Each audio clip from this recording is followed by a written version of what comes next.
Hello students, आज हम E210 entrepreneurship and management में हमारा जो यूनिट चल रही है financial sources of small scale industries, इसमें आज हम जो टॉपिक कवर करेंगे वो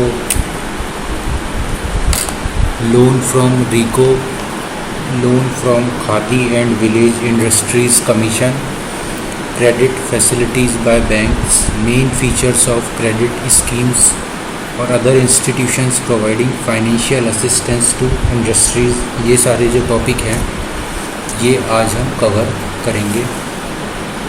तो हम लोन फ्रॉम रिको से स्टार्ट करते हैं।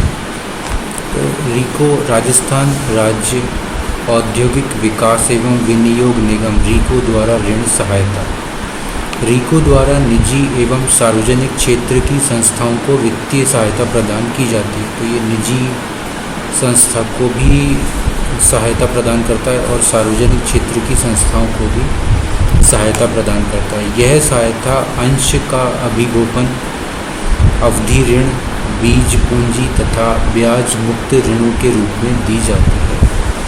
तो ये जो असिस्टेंस है ये अंश का अभिगोपन, अवधि ऋण, बीज पूंजी या ब्याज मुक्त ऋणों के रूप में दी जाती है। रिको राज्य में एकमात्र ऐसी संस्था है जो राजस्थान के औद्योगिक धरातल पर उभरते उद्यमों का हिस्सा पूंजी का अवलंबन देती है।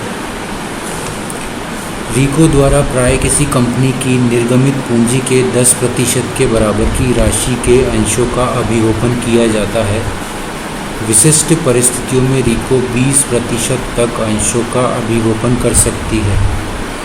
संयुक्त क्षेत्र की इकाइयों में इनकी गुणवत्ता के आधार पर 26% या उससे अधिक भी अंश पूंजी में हिस्सा ले सकता है। रिको द्वारा 90 लाख रुपए से 300 लाख रुपए तक की परियोजनाओं में private limited, public limited company को 150 लाख रुपए तक का मियादी ऋण दिया जाता है। तो ये जो ऋण हैं ये जो किसी कंपनी की निर्गमित जो पूंजी है उसके 20-10% के बराबर की राशि के अंशों का अभिगोपन करती है। विशेष परिस्थितियों में ये 20% हो सकता है। जो संयुक्त क्षेत्र की इकाइयां हैं उनकी गुणवत्ता के आधार पर 26% या उससे भी अधिक अंश पूंजी में हिस्सा ले सकते हैं। रिको द्वारा जो है 90 लाख रुपए से 300 लाख रुपए तक की परियोजनाओं में private limited, public limited company को 150 लाख रुपए तक का मियादी ऋण दिया जाता है। अब संयुक्त क्षेत्र में जो उद्योग हैं उनके लिए क्या शर्तें हैं वो देख लेते हैं। रिको ने संयुक्त क्षेत्र में उद्योगों की स्थापना करने में अपना महत्वपूर्ण योगदान प्रदान किया है। सामान्यतः रिको स्वयं ही संयुक्त क्षेत्र में स्थापित किए जाने वाले उद्योगों का चयन करता है, किंतु यदि कोई निजी उद्योगपति किसी लाभप्रद उद्योग का चुनाव कर रिको के पास आता है तो रिको सदैव समस्त प्रकार की सहायता के लिए तत्पर रहता है। अगर कोई निजी उद्योगपति रिको के पास कोई लाभप्रद योजना के लिए जाता है तो रिको सदैव तैयार रहता है उसकी मदद के लिए। रिको द्वारा उद्योग के चयन के पश्चात रिको स्वयं अपने नाम से आशय पत्र आवेदन करता है। आशय पत्र प्राप्त होने के पश्चात रिको निश्चित प्रक्रिया के तहत निजी साझेदार का चुनाव करता है। साझेदार का चुनाव करने हेतु इसकी प्रबंध क्षमता, तकनीकी योग्यता, अनुभव, दूरदर्शिता एवं वित्तीय स्थिति को आधार बनाया जाता है। अनुभवी योग्यता वाले एवं संभावित उद्यमियों का भी ध्यान रखा जाता है। संयुक्त क्षेत्र में उद्योगों में पूंजी का अनुपात निम्न रूपों में होता है, जैसे 26% रिको, 25% निजी प्रवर्तक और 49% जनता। 49% रिको और 50% निजी प्रवर्तक और जनता, या 50% रिको और 50% निजी प्रवर्तक अथवा जनता।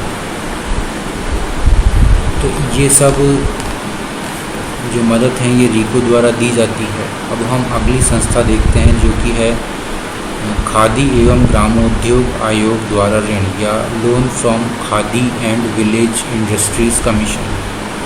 खादी एवं ग्रामोद्योग आयोग द्वारा उद्योगों को प्रोत्साहन की दृष्टि से इस प्रकार की योजनाएं बनाई हैं जिससे इन उद्यमियों को कच्चे माल के लिए भटकना ना पड़े, माल का समुचित मूल्य मिले एवं इनको समुचित मार्गदर्शन, प्रेरणा, सहयोग, साधन व सुविधा उपलब्ध हो सके ताकि ये उद्योग अपने विकास की ओर अग्रसर हो सके। तो ये जो आयोग है ये कच्चा माल का समुचित मूल्य मिल जाए, जो उद्योग हैं उनको उनका मार्गदर्शन, उनकी प्रेरणा, सहयोग के लिए ये अग्रसर है। खादी एवं ग्रामोद्योग कमीशन के द्वारा निर्धारित शर्तों के अनुसार ग्रामीण क्षेत्र में ग्रामोद्योग उपकरण, औजार, भवन निर्माण, कच्चा माल इत्यादि के लिए 4% ब्याज दर पर ऋण उपलब्ध कराया जाता है।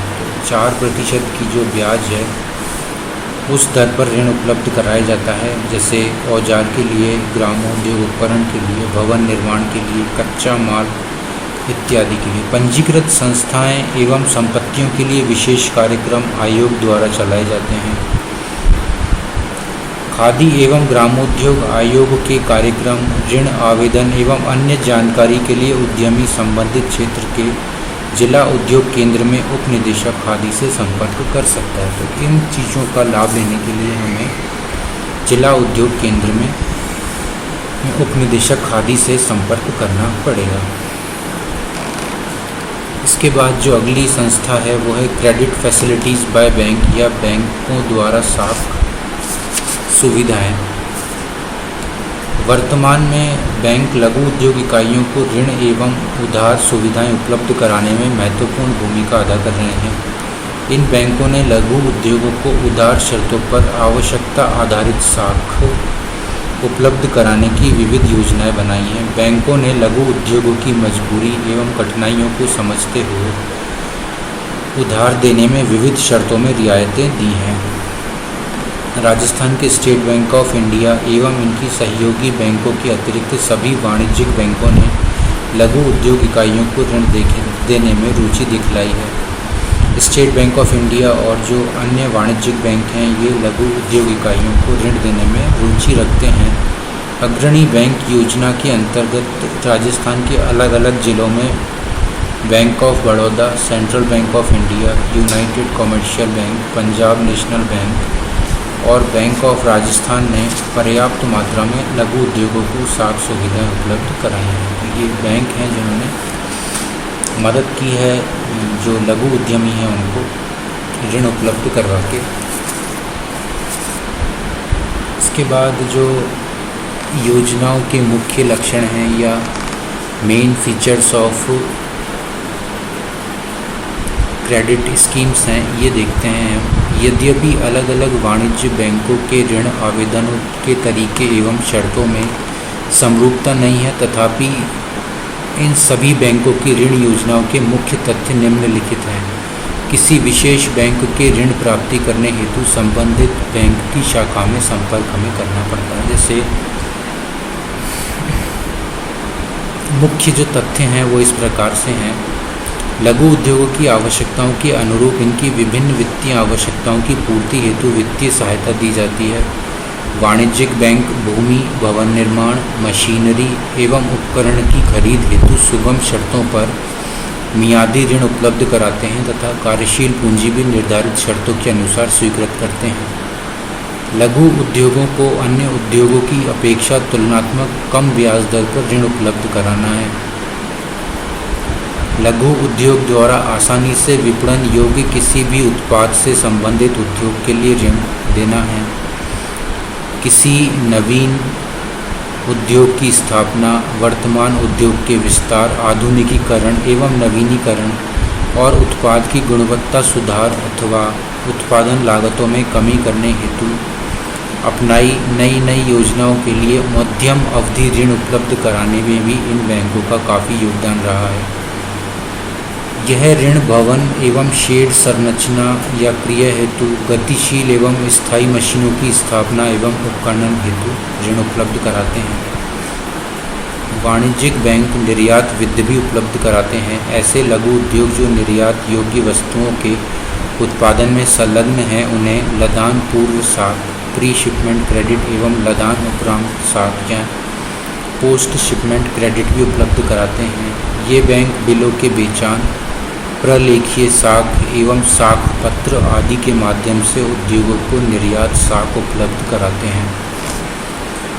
निर्यातकों एवं आयातकों को वित्तीय सहायता प्रदान करने के लिए भारतीय निर्यात आयात बैंक अधिनियम के प्रावधानों के अनुसार 1981 में भारतीय निर्यात बैंक की स्थापना भी की गई है। बैंकों की ओर से समाज के कमजोर वर्ग के कारीगरों एवं दस्तकारों को जो वस्तुओं के निर्माण, मरम्मत एवं अन्य सेवा कार्यों में संलग्न हैं उन्हें वित्तीय सहायता उपलब्ध करते हैं। एक DRI योजना है। इस योजना के अंतर्गत कमजोर वर्ग के व्यक्तियों को अधिकतम 4% की ब्याज दर पर उपकरण एवं कार्यशील पूंजी के लिए अधिकतम 6500 रुपये तक का ऋण दिया जाता है। नाबार्ड ग्रामीण क्षेत्र में लघु कुटीर उद्योग एवं हस्तशिल्पियों को स्थायी व कार्यशील पूंजी हेतु 7.5 रुपये तक का ऋण अलग अलग मार्जिन पर 11.5 से 18% ब्याज दर पर वाणिज्य बैंक, सहकारी बैंकर्स के माध्यम से देने पर नाबार्ड द्वारा पुनर्वित्त सुविधा भी दी जाती है। 50,000 रुपये तक के मिश्रित ऋण बिना किसी मार्जिन पर देने का भी प्रावधान है। शिक्षित बेरोजगार युवाओं हेतु स्वरोजगार योजना। प्रधानमंत्री रोजगार योजना के अंतर्गत शिक्षित बेरोजगार युवा जिनकी शैक्षणिक योग्यता न्यूनतम सेकेंडरी पास है एवं 18 से 35 वर्ष की आयु के हैं तथा जिनके परिवार की वार्षिक आय 10,000 रुपये से कम है, वह इस ऋण हेतु आवेदन कर सकते हैं। चयनित युवाओं को वाणिज्यिक बैंकर्स द्वारा उद्योग, सेवा व व्यापार कार्य हेतु अधिकतम 1 लाख रुपये तक का ऋण उपलब्ध कराने की व्यवस्था है। तो ये जो योजनाएं हैं उनके जो कॉमन या मुख्य तथ्य थे वो हमने देखे। लगभग ये तथ्य सभी संस्थाओं के लिए एक समान है, लेकिन फिर भी इनमें समरूपता नहीं है तथा इनकी विस्तृत जानकारी के लिए हमें उसी विशेष संस्था से संपर्क करना पड़ता है। कुछ अलग इंस्टीट्यूशन भी हैं जो फाइनेंशियल असिस्टेंस देते हैं, जैसे इसमें प्रमुख हैं औद्योगिक साख एवं विनियोग निगम, भारतीय औद्योगिक विकास बैंक, जीवन बीमा निगम LIC, भारतीय इकाई प्रंसास या यूनिट ट्रस्ट ऑफ इंडिया, भारतीय निर्यात साख एवं प्रत्याभूति निगम ECGC, भारतीय औद्योगिक पुनः निर्माण बैंक या industrial reconstruction bank of India.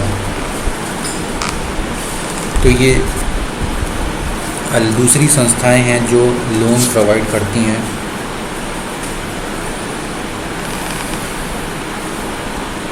अब जैसे कुछ अनुदान सुविधाएं भी दी जाती हैं राजस्थान सरकार के द्वारा, जैसे राज्य पूंजी विनियोजन अनुदान 1 अप्रैल 1990 से 31 मार्च 1995 तक स्थापित होने वाले पात्र लघु उद्योगों को 20% की दर से 20 लाख रुपए तक का, मध्यम व वृहत श्रेणी के पात्र उद्योगों को 15% की दर से 15 लाख रुपए का राज्य पूंजी विनियोजन अनुदान दिया जाता है।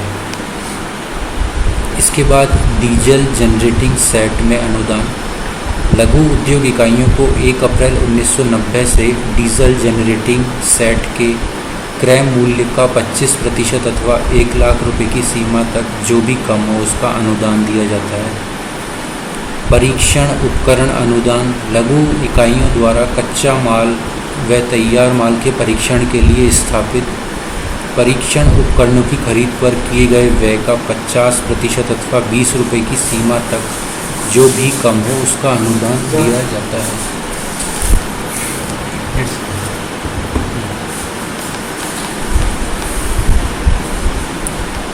इसके बाद मूल्य वरीयता।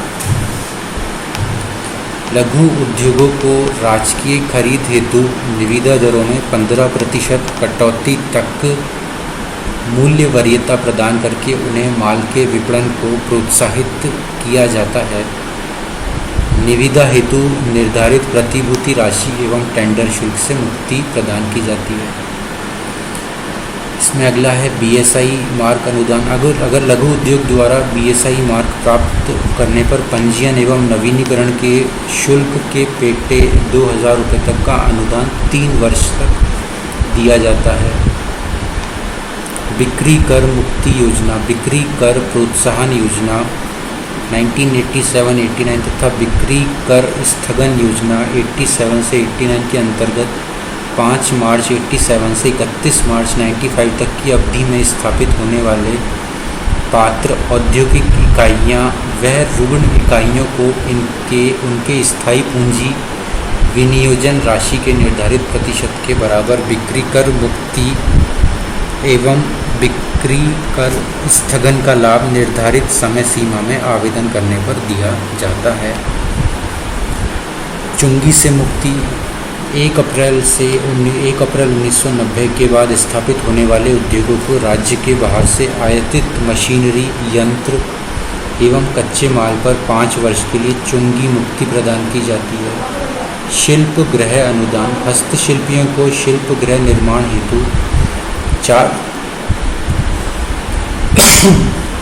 4,000 रुपये तक का अनुदान वितरित किया जाता है। तो ये सारी अनुदान सुविधाएं हमने देखी।